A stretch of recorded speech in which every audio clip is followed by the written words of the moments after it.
In the small performance space of MPAC 49, cast and crew of Aria da Capo gather for another late night of rehearsals.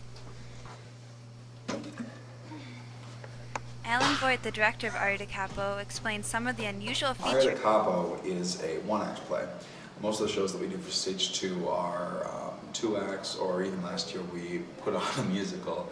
Aria da Capo is a music term meaning return to the beginning, and it goes in the ABA section. So the first musical A section is the farce, the comedy, and it's interrupted by this B section. You don't belong out here. Wait for your own scene. What do you think this is? It's still funny, but it comes back to the A section afterwards. And the thing about Aria da Capo is when it returns to the beginning, it returns affected.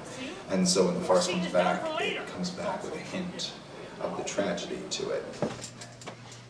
Sir? Ashley Ann Hartwig and Kathy Tingham, who are actors in the play, explain some of the challenges of working together and the advantages of having a small cast. It's really fun having a small cast. I sometimes prefer just doing a smaller cast because you get to have a lot more intimate moments on stage with one other person, and you can really bounce off some different ideas. And I've really enjoyed working together because yeah, we just like to come up with a lot of different things and try new ways to do the same scene over. Because since it's a 30-minute play, we really have to get creative to keep it fresh. And I always feel really comfortable bouncing an idea, especially off Kathy, because I know she's not going to be like, no, that's ridiculous. Why did you even suggest that? No. It's really easy to work with her and everybody else. And Ashley puts up with a lot with me because I do weird things, like I did a monologue as Keanu Reeves one time as a joke, and like our director actually liked it, and so yeah, she puts up a lot. As if it were a what? Crazy antics. It's completely unexpected, but it's good. It keeps me on my toes.